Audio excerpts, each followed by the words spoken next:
Electrician থেকে cricketer বনে গিয়ে চলমান টি-20 বিশ্বকাপ আসরে খেলছেন সংযুক্ত আরব আমিরাতের জায়াদ উল্লাহ। তার আগে অবশ্য তিনি এক সময় খেলতেন টেপ টেনিস ক্রিকেট। অভাবের সংসারে ঠিকমতো প্র্যাকটিস করার সুযোগটাও পেতেন না তিনি। আরব আমিরাতের হয়ে খেললেও জায়াদ উল্লাহর পৈতৃক নিবাস পাকিস্তানে। তবে শুধু জায়াদ উল্লাহই নয়, তার মতো এমন ৭০ জন ক্রিকেটার এবার বিশ্বকাপ খেলছেন যারা শুধু ভারত ও পাকিস্তানের বংশোদ্ভূত। একটা ক্রিকেট বল যখন ব্যাটে লাগে তখন শুধু শব্দ হয় না, অনেক সময় ভেঙে যায় সীমান্ত, বদলে যায় পরিচয়, জন্ম নেয় নতুন ইতিহাস। আজকের গল্প কোনো এক দেশের নয়, আজকের গল্প আধুনিক ক্রিকেটের, যেখানে স্বপ্নের পাসপোর্ট থাকে না, থাকে শুধু লড়াই করার সাহস। আজ ক্রিকেট খুঁজে নেয় প্রতিভাকে, সুযোগকে, আর সেই মানুষটাকে যে হার মানতে জানে না।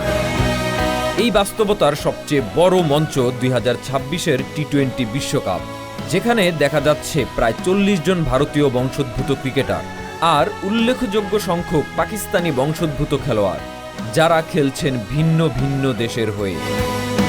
কারণ ভারত কিংবা পাকিস্তানের মতো ক্রিকেট পরাশক্তির দলে জায়গা পাওয়া সহজ নয়। সংযুক্ত আরব আমিরাত দল যেন সেই স্বপ্নগুলোর ঠিকানা। মরুভূমির বুকে গড়ে ওঠা এই দলের স্কোয়াডে ৮ জন ক্রিকেটারই পাকিস্তানি বংশোদ্ভূত। নেদারল্যান্ডসের সাকিব জুলফিকারের গল্পটা উত্তরাধিকারের। শিয়ালকোট থেকে নেদারল্যান্ডের মাটিতে পা রাখা বাবার স্বপ্ন আর 4 ভাইয়ের কাঁধে। তারা সবাই খেলছেন নেদারল্যান্ডসের হয়ে, নতুন পরিচয়ে, নতুন পতাকার নিচে। আরও আছেন সিকান্দার রাজা, পাকিস্তানের শিয়ালকোট থেকে স্কটল্যান্ড, সেখান থেকে জিম্বাবুয়ে। বৈমানিক হওয়ার স্বপ্ন দেখার ছেলেটা আজ ৩৯ বছর বয়সে বিশ্ব ক্রিকেটের অনুপ্রেরণা। তিনি প্রমাণ করেছেন স্বপ্ন দেরিতে এলেও হার মানে না। ইংল্যান্ডের আদিল রাশিদ, রেহান আহমেদ, আমেরিকার আলী খান, শায়ান জাহাঙ্গীর কিংবা ইতালি, ওমান, কানাডার ক্রিকেটাররা সবাই একই গল্পের আলাদা আলাদা অধ্যায়। শেকড় এক জায়গায়, কিন্তু স্বপ্ন ছড়িয়ে পড়েছে পুরো পৃথিবীতে। একসময় ক্রিকেট ছিল অভিজাতদের খেলা।